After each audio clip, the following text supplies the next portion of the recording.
தந்தி தொலைக்காட்சி நேயர்களுக்கு வணக்கம். நல்லதை சொல்வோம், நல்லதை செய்வோம், நல்லதே நடக்கும். ஒரு வாழ்க்கையில் நல்லது நடக்க வேண்டும் என்று சொன்னால் நல்லதை சொல்ல வேண்டும், நல்லதை செய்ய வேண்டும். அந்த அடிப்படையில் இன்றைக்கு 8/3/2018 வியாழக்கிழமை அனுசம் நட்சத்திரம் இரவு 3:11 வரை, பிறகு கேட்டை நட்சத்திரம். இன்றைக்கு நான் உங்களுக்கு சொல்ல இருக்கிற நல்ல கருத்து, இல்லறத்தை இனிமையானதாக ஆக்கும் லக்னாதிபதி. ஒவ்வொருத்தருக்கும் ஒரு லக்னம்னு இருக்குது. ஒரு சிலருக்கு மேஷ லக்னம், ஒரு சிலருக்கு ரிஷப லக்னம், ஒரு சிலருக்கு கடக லக்னம், ஒரு சிலருக்கு சிம்ம லக்னம், இப்படி இருக்கும். இந்த லக்னம் என்பது பார்க்கின்ற பொழுது பெண்ணினுடைய லக்னமும் ஆணினுடைய லக்னமும் எப்படி இருக்குன்னு பார்க்கணும். கல்யாண பொருத்தம் பார்க்குற பொழுது ராசிக்கு நம்ம பொருத்தம் பார்ப்போம். பெண் ராசிக்கு ஆண் ராசி 6க்கு மேற்பட்டால் ராசி பொருத்தம் உண்டு அப்படின்னு. ராசி அதிபதிகள் பொருத்தம் பார்க்கலாம். ராசி அதிபதி ஒத்துமையாக இருந்தால், ஒன்றுக்கொன்று நட்பு கிரகமாக இருந்தால், புகுந்த வீட்டிலே அந்த பெண்ணுக்கு நல்ல சகல மரியாதையும் கிடைக்கும். போன நேரம் நல்ல நேரமாக இருக்கும். இப்படி சில 10 பொருத்தங்கள் பார்த்து முத்தான பெண்ணை தேர்ந்தெடுக்க வேண்டும் என்று நான் தினத்தந்தியிலே குறிப்பிடுவது வழக்கம்.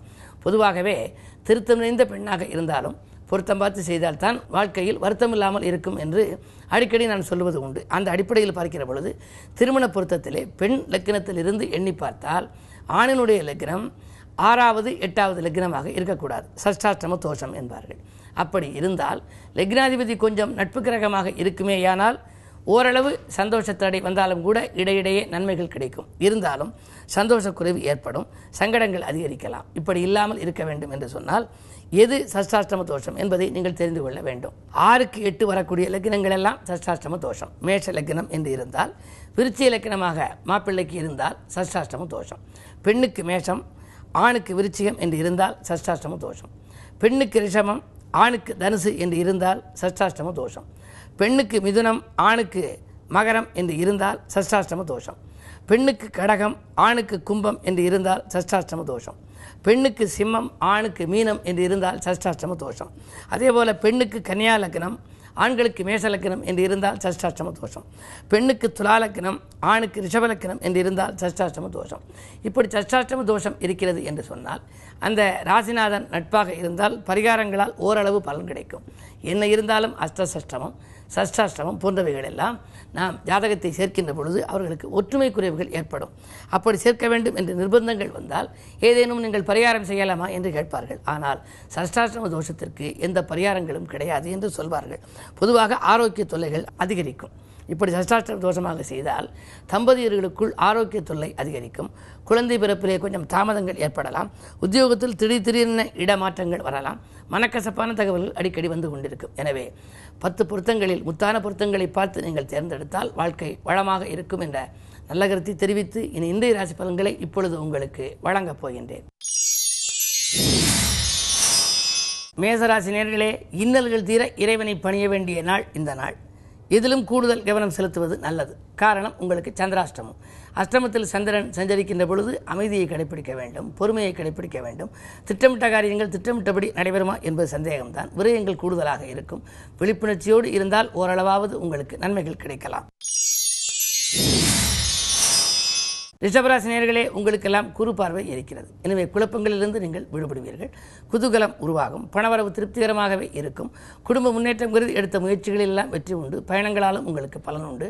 பழைய வாகனங்களை கொடுத்துவிட்டு புதிய வாகனங்கள் வாங்கும் முயற்சியில் ஆர்வம் காட்டும் நாள் இந்த நாள்.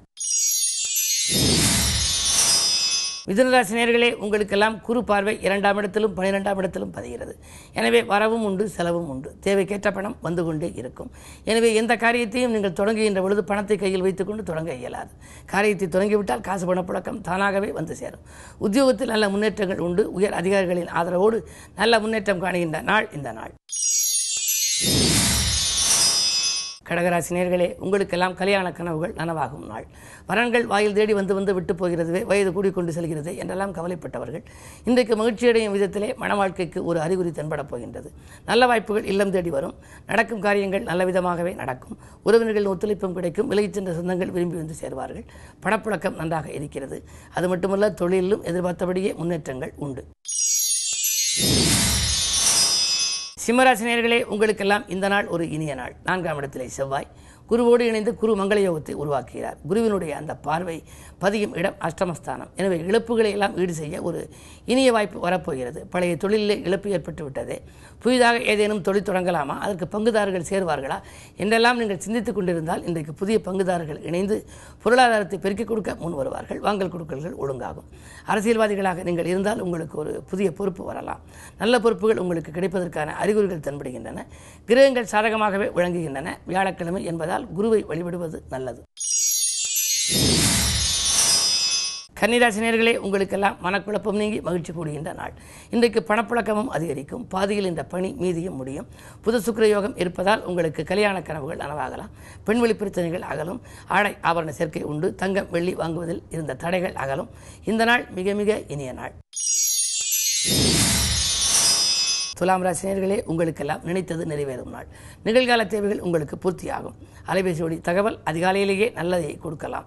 அது மட்டுமல்ல, புதிதாக தொழில் தொடங்க வேண்டும் என்று நீங்கள் நினைத்திருந்தால் அதற்கும் உங்களுக்கு நண்பர்கள் ஒத்துழைப்பு செய்வார்கள். ஒப்பந்தங்களில் கையெழுத்திட்டு மகிழும் உன்னதமான நாள். விஐபிக்கள் வீடு தேடி வந்து உதவிக்கரம் நீட்டும் நாளாக இந்த நாள் அமைகின்றது. விருச்சிக ராசினியர்களே, உங்களுக்கு இந்த நாள் மிக மிக மிக இனிய நாள். சந்திரன் செவ்வாய் குரு மூன்றும் ஒரே இடத்தில் இருக்கிறார்கள். சந்திர மங்கள யோகம் குரு சந்திர யோகம் இரண்டும் இருக்கிறது. எனவே இந்த நாளை ஒரு இனிய நாளாகவே நீங்கள் கருதலாம். பணப்புழக்கம் அதிகமாகவே இருக்கும். பணம் பல வழிகளில் வந்து பையன் நிரப்பப் போகின்றது. குடும்ப முன்னேற்றம் கூடுதலாக இருக்கும். தொழில் ரீதியாக நீங்கள் எந்த முயற்சி எடுத்தாலும் அதில் உங்களுக்கு வெற்றி கிடைக்கும். நண்பர்கள் உங்களுக்கு நல்ல தகவலை கொண்டு வந்து சேர்ப்பார்கள். விலகிச் சென்ற சொந்தங்கள் விரும்பி வந்து சேர்வார்கள். செவ்வாய் பலம் நன்றாக இருப்பதால் வீடு வாங்க வேண்டும் அல்லது வீடு கட்ட வேண்டும் என்று நீங்கள் முயற்சி செய்திருந்தால் அந்த முயற்சியிலும் வெற்றி கிடைக்கும். இந்த நாள் ஒரு இனிய நாள். தனுசு ராசி நேயர்களே, உங்களுக்கு சஞ்சலங்கள் அதிகரிக்கும் நாள். ஜென்மச்சனியின் ஆதிக்கம் இருக்கிறது. உடல் ஆரோக்கிய தொல்லை கூடுதலாக இருக்கும். விரயங்கள் அதிகரிக்கிறது என்று கவலைப்படுவீர்கள். உடன் இருப்பவர்களாலும் விரயம், உடன்பிறப்புகளாலும் விரயங்கள் ஏற்படலாம். இந்த நாளை நீங்கள் இனிய நாளாக அமைத்துக்கொள்ள பொறுமையை கடைபிடிக்க வேண்டும். அது மட்டுமல்ல, எதையும் ஒரு முறைக்கு பல முறை யோசித்து செய்வதும் குடும்ப பெரியவர்களை ஆலோசித்து செய்வதும் நல்லது. குருவாரம் என்பதால் குருவை வழிபாடு செய்யுங்கள். மாலை நேரத்தில் உங்கள் மனக்கலக்கங்கள் அகலலாம். புதிய நபர்களின் சந்திப்பால் பொருளாதாரத்தை பெருக்கிக் கொள்ள முன் வருவீர்கள். மகர ராசி நேயர்களே, உங்களுக்கெல்லாம் உதிரி வருமானங்கள் பெருகி உள்ளத்தை மகிழ்விக்கும் நாள். இடமாற்றங்கள் வீடு மாற்றங்கள் எதிர்பார்த்தபடியே உங்களுக்கு அமையலாம். பழைய வாகனங்களை கொடுத்துவிட்டு புதிய வாகனங்கள் வாங்க முன் வருவீர்கள். வாழ்க்கை துணையோடு இருந்த பிரச்சனைகள் அகலும். பதவி உயர்வு ஊதிய உயர்வு போன்றவைகள் எதிர்பார்த்தபடியே உங்களுக்கு கிடைக்கலாம். விஐபிக்கள் ஒத்துழைப்பும் உண்டு. இந்த நாள் உங்களுக்கு ஒரு நல்ல நாள். கும்பராசி நேயர்களே, 10லே வந்த குருவால் பதவி மாற்றங்கள் இடமாற்றங்கள் உண்டு. நீங்கள் எதை எதிர்பார்த்து காத்திருந்தீர்களோ அது நடைபெறுவதில் கொஞ்சம் தாமதங்கள் ஏற்படலாம். சூரிய பலம் நன்றாக இருப்பதால் கோபம் உங்களுக்கு அதிகரிக்கும். முன்கோபத்தால் முன்னேற்ற பாதிப்புகள் உருவாகலாம். எனவே அருகில் இருப்பவர்களை அனுசரித்துக் கொள்ளுங்கள். விட்டு கொடுத்து செல்வது நல்லது. விட்டு கொடுத்து செல்பவர்கள் கெட்டுப்போவதில்லை, கெட்டுப்போவர்கள் விட்டு கொடுத்து செல்வதில்லை என்ற பழமொழியை நினைவில் வைத்துக் கொள்ளுங்கள். இன்று மாலை மகிழ்ச்சிகரமான தகவல் ஒன்று உங்களுக்கு வரப்போகிறது. மீனராசி நேயர்களே, உங்களுக்கு சுக்கிரனும் வியாழனும் சந்திக்கும் இந்த நாள் சுகங்களும் சந்தோஷங்களும் கூடும். வாகன யோகம் உண்டு. பயணத்தால் பலன் கிடைக்கும். பக்குவமாக பேசி காரியங்களை சாதித்துக் கொள்வீர்கள். பதவி உயர்வு ஊதிய உயர்வு போன்றவைகள் எதிர்பார்த்தபடியே அமையும். பெண்வெளி பிரச்சனைகளும் நீங்கும். வரன்கள் வாயில் தேடி வந்து சேருகின்ற இந்த நாள் ஒரு மிக இனிய நாள். மேலும் விவரங்கள் அறிய தினத்தந்தி படியுங்கள்.